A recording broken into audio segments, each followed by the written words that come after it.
यह कहानी चंदनपुर नामक एक छोटे से गांव की है। इस गांव में विकास के नाम पर सिर्फ एक ही विद्यालय था, जिसमें 12वीं कक्षा तक की ही पढ़ाई होती थी। यहाँ दूर दूर तक कोई कॉलेज न होने के कारण गांव के बच्चों को मजबूरन 12वीं के बाद पढ़ाई छोड़नी पड़ती थी। गांव के अधिकतर लोग खेतीबाड़ी करते थे और उनकी आय इतनी नहीं होती थी कि वे अपने बच्चों को उच्च शिक्षा के लिए शहर भेज सके। पिताजी, मेरी 12वीं की परीक्षा का परिणाम आ गया। मैंने पूरे जिले में टॉप किया है। लेकिन क्या बेटा? मुझे अपनी पढ़ाई आगे जारी रखनी है। चाहता तो मैं भी यही हूँ कि तू पढ़ लिख कर डॉक्टर बने और गांव के लोगों की सेवा करे। खैर, कर भी क्या सकते हैं। फिर भी मैं एक बार गांव के मुखिया से बात करके इस समस्या का समाधान निकालने की कोशिश करता हूँ। मुखिया जी, मुझे आपसे अपने बेटे को लेकर कुछ जरूरी बात करनी है। हाँ रामनाथ, कहो क्या कहना चाहते हो? मुखिया जी, आप तो जानते ही हो कि आज मेरे बेटे रघु का परीक्षा परिणाम आया है। उसने पूरे जिले में उच्च अंक प्राप्त किए हैं। वह अब अपनी पढ़ाई जारी रखकर डॉक्टर बनना चाहता है। अगर आप इसमें हमारी कुछ मदद कर सकें तो आपकी बहुत मेहरबानी होगी। रघु तो हमारा बहुत होनहार बच्चा है। हम जरूर से आगे पढ़ाने के बारे में कुछ सोचते हैं। मुखिया ने तुरंत गांव के प्रतिष्ठित लोगों को बुलाया और उनसे मदद मांगी ताकि रघु को डॉक्टरी पढ़ने के लिए शहर भेजा जा सके। सारे लोग एक मत से तैयार हो गए। सिर्फ गांव के वैद्य दुर्गादत्त ने इससे सहमति नहीं जताई। उसे डर था कि अगर रघु डॉक्टर बन गया तो उसकी वैद्यकी को कोई नहीं पूछेगा। अजी छोड़िए, हमारे रहते यहाँ किसी डॉक्टर की क्या जरूरत है। हम तो बैठे ही हैं आपकी सेवा करने के लिए। आजकल के इन डॉक्टरों को कुछ आता भी है। तुम तो रहने दो दुर्गादत्त, तुम्हारे इलाज से तो शायद ही किसी को फायदा होता हो। कितने ही लोग तो तुम्हारे इलाज के कारण असमय ही मारे गए। हम सब ने यह तय कर लिया है कि रघु डॉक्टरी पढ़ने शहर जाएगा। बस तुम्हें कोई ऐतराज हो तो होता रहे। दुर्गादत्त क्रोध से दांत पीसता हुआ वहाँ से चला गया। देखता हूँ मेरे रहते यहाँ कैसे कोई डॉक्टर रह पाता है। पूरे 6 साल बाद रघु अब डॉक्टर रघुनाथ बनकर शहर से वापस गांव आ गया है। यहाँ उसने अपना निजी एक छोटा सा अस्पताल भी खोल लिया है। भगवान भला करे बेटा तेरा। तुम हमारी आशा की किरण हो। तुम हमें एक नया जीवन दे रहे हो।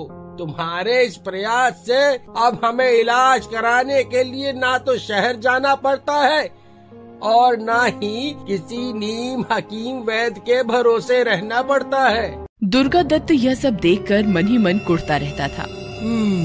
बस एक मौके का इंतजार है, फिर मैं इन सबको देख लूंगा, किसी को नहीं छोड़ूंगा। एक दिन गांव में बच्चों को पिलाने के लिए शहर से पोलियो की दवाइयों के बक्से आए हुए थे। सभी गांव वाले उन दवाइयों को आश्चर्य से देख रहे थे। क्यों ना मैं इन्हें चुरा लूं? दवाइयाँ समय पर बच्चों को नहीं दी जाएगी तो डॉक्टर को खूब नीचा महसूस होगा। गांव वालों को भी डॉक्टर लापरवाह लगेगा और गांव वालों का सारा भरोसा उस पर से टूट जाएगा। दवाई का वितरण रविवार को होना था। दुर्गादत्त ने शनिवार की रात को ही उन्हें चुराने का निर्णय किया। आधी रात का वक्त था। गांव में सब लोग सो गए थे। तब दुर्गादत्त चुपके से अस्पताल में दाखिल हुआ। बेहद ही चौकन्ना होकर वह उस कमरे में पहुंचा जिसमें सारी दवाइयां रखी हुई थी।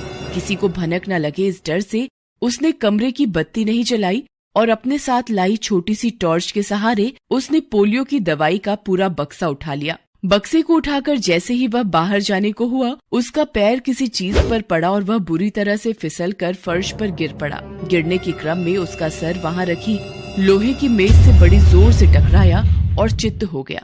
दवाइयों का बक्सा भी उसके हाथ से छिटककर दूर जा गिरा और सारी दवाइयां बिखर गईं। अरे ये क्या, सारी दवाइयाँ यहाँ ऐसे बिखरी क्यों पड़ी हैं? वो देखिए मुखिया जी, दुर्गादत्त, शायद उसके सिर में चोट लगी है। उसके सिर से खून निकलकर सारा फर्श पर जम गया है। मुझे लगता है दुर्गादत्त चोरी के इरादे से अस्पताल में घुसा होगा और यहाँ इस हादसे में उसकी मौत हो गई। आप ठीक कह रहे हैं मुखिया जी। बुराई का फल हमेशा बुरा होता है। यह बात कुछ देर में पूरे गांव में फैल गई। सब उस पर थू थू करने लगे। यहाँ तक कि कोई उसके अंतिम संस्कार में जाने को भी तैयार नहीं हो रहा था। किसी तरह गांव के मुखिया ने हाथ पांव जोड़कर 10-12 लोगों को इकट्ठा किया और उसके शव को लेकर शमशान घाट गए। उसकी चिता भी पूरी तरह से जली भी नहीं थी कि अचानक आसमान में बादल छा गए और बारिश होने लगी।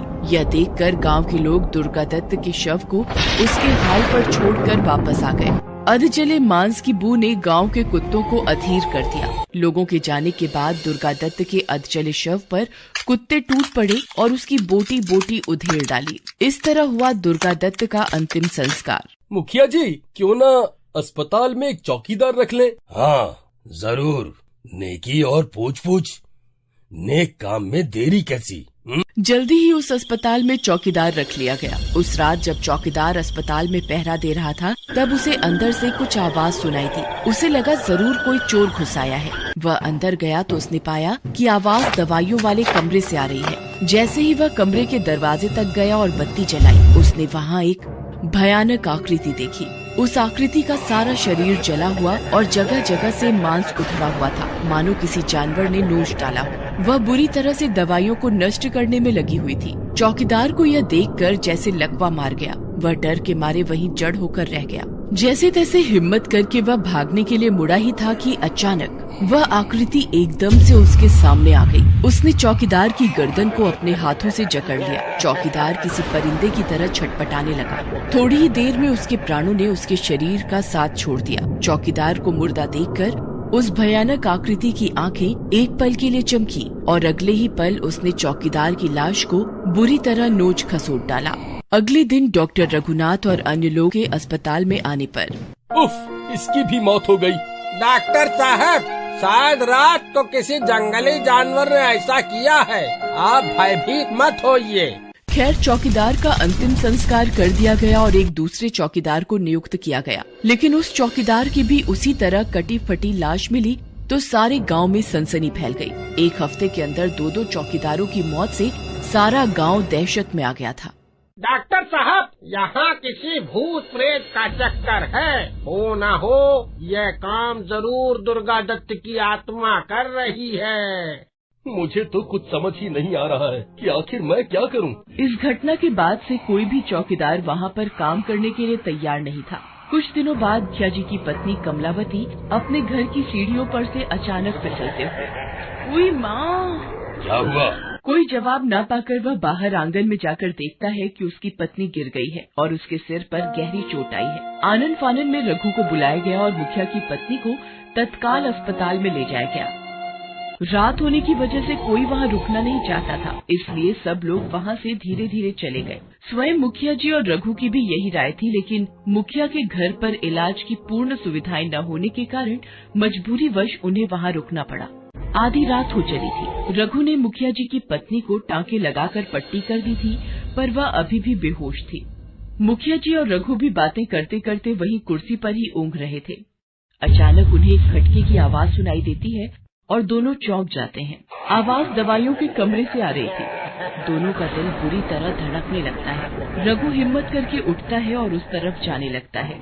कहाँ जा रहे हो रघु? तुम्हें कहीं जाने की जरूरत नहीं है। मैं बस अभी आया मुखिया जी, आप यहीं ठहरिए। रघु सीधा दवाइयों के कमरे में पहुंच जाता है। वहाँ उसे एक भयानक आकृति दिखाई देती है जिसका सारा शरीर जला हुआ है और उसका जगह जगह से मांस उधड़ा हुआ है। सारे कमरे में एक भयानक बदबू फैली हुई है, जैसे कोई लाश सड़ रही हो। कौन है तुम? इतनी जल्दी भूल गया मुझे? मैं दुर्गा दत्त हूँ। तेरे ही कारण मेरा सर्वनाश हुआ है।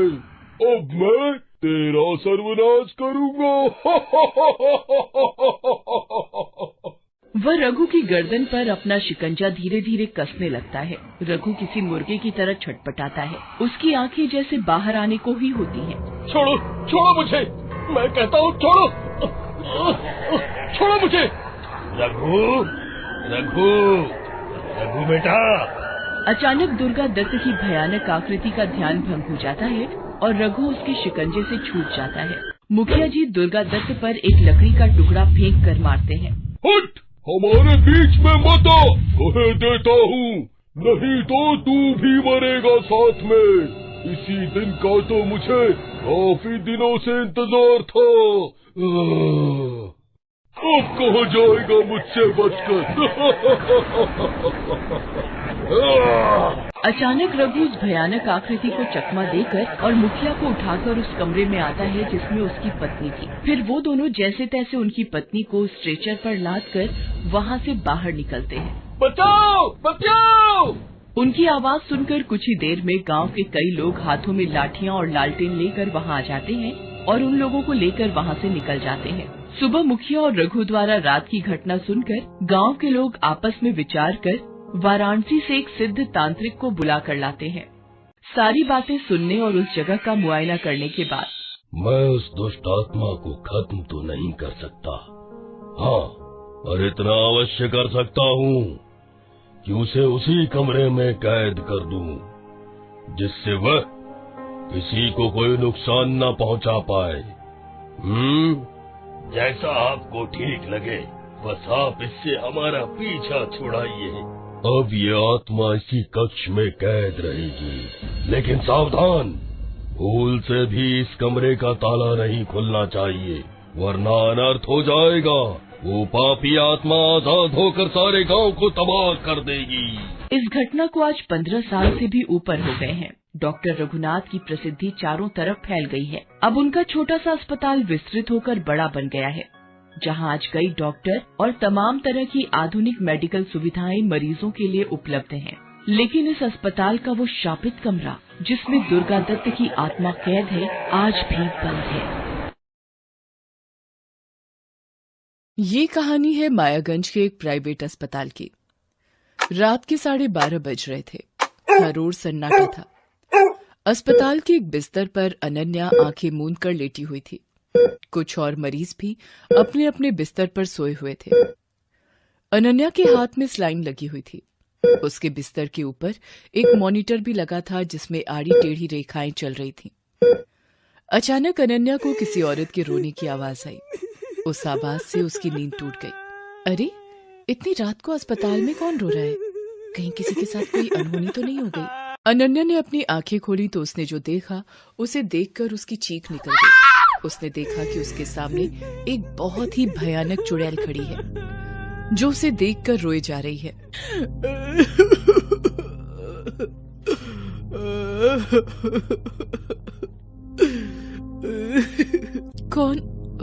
कौन हो तुम? भाग जा यहाँ से, भाग जा, नहीं तो तू मरेगी। ये कहकर चुड़ैल अनन्या के पास आई और उसके हाथों में लगी स्लाइन के पाइप को खींचने लगी। अरे, ये क्या कर रही हो तुम? पागल हो गई हो क्या? छोड़ो मुझे। लेकिन उस चुड़ैल ने अनन्या की एक नहीं सुनी और उसने स्लाइन की पाइप को खींचकर निकाल दिया। अनन्या जोर से चीख पड़ी। अनन्या के हाथ से खून बह रहा था और वो नीचे जमीन पर टपक रहा था।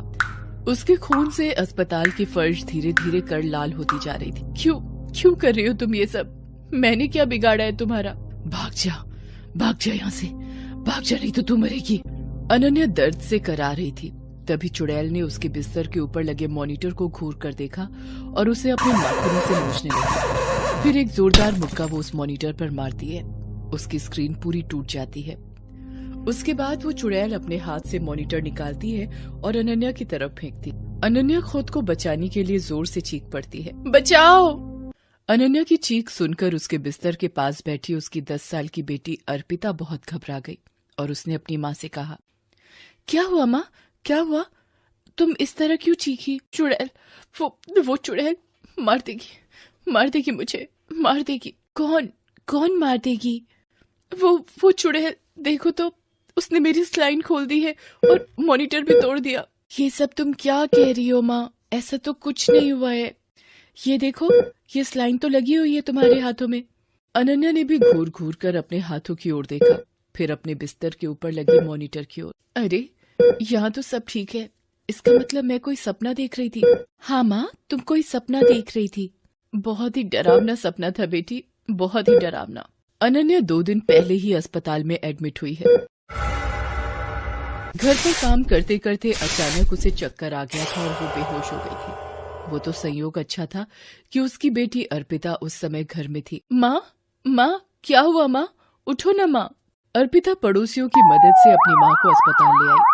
डॉक्टरों ने अनन्या को तुरंत अस्पताल में दाखिल तो कर लिया था, लेकिन उन्होंने अभी तक नहीं बताया था कि आखिर अनन्या को हुआ क्या था। अनन्या ये सोच ही रही थी कि तभी डॉक्टर भंडारी वहां आ गए। उन्होंने अनन्या की थोड़ी जांच की। सिस्टर, तुमने अभी तक इनकी सलाइन नहीं खोली है और इन्हें ये वाली इंजेक्शन अब तक लग जानी चाहिए थी, अभी तक क्यों नहीं लगी? देखो, इन सब मामलों में मुझे लापरवाही बिल्कुल पसंद नहीं है। मरीज यहाँ इतनी आशा के साथ हमारे पास आता है, हमारी पूरी जिम्मेदारी है कि हम उनकी देखभाल ठीक से करें। डॉक्टर भंडारी की बात सुनकर नर्स ने अपना सिर नीचे कर लिया और वो इंजेक्शन लाने चली गई। डॉक्टर साहब, मुझे हुआ क्या है? मैं कब तक घर वापस जाऊंगी?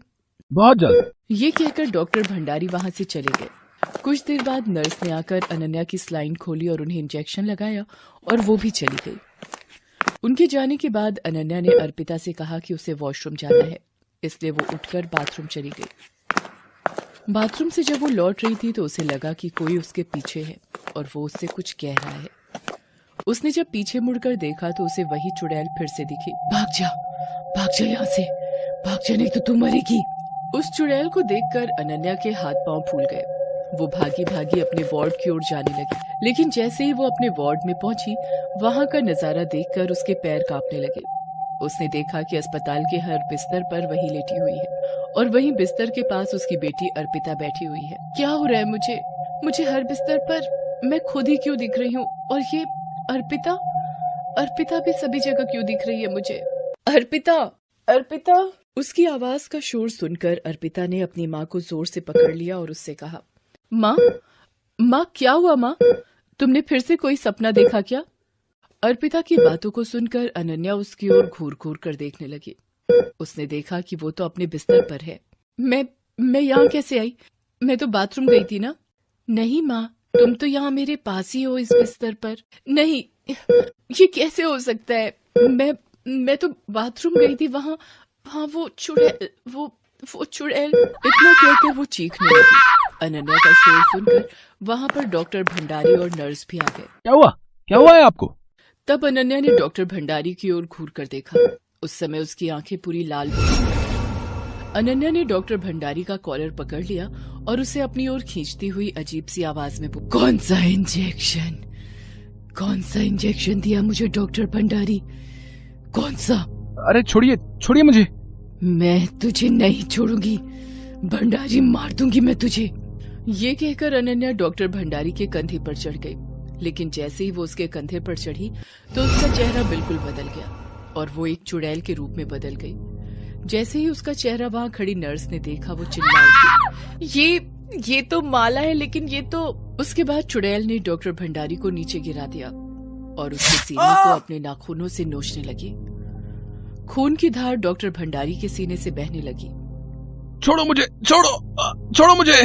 भंडारी, तुम जैसे राक्षसों को जीने का कोई हक नहीं है। डॉक्टर भगवान के समान होता है, लेकिन तुमने तो इस पेशे को धंधा बना दिया। मैं माला हूँ, माला, वही माला जिसकी दोनों किडनियां तुम लोगों ने निकाल ली और मुझे मार दिया, और अब तुम अनन्या के पीछे पड़े हो। भंडारी, मैं तुझे छोड़ूंगी नहीं। ये कहकर चुड़ैल ने डॉक्टर भंडारी को मार दिया। उसके बाद माला की आत्मा अनन्या के शरीर से निकलकर गायब हो गई। हेलो दोस्तों, कैसे हैं आप सब? हमारी कहानियाँ देखने के लिए हमारे चैनल को सब्सक्राइब कीजिए और हाँ, बेल आइकॉन पर क्लिक करना मत भूलिएगा।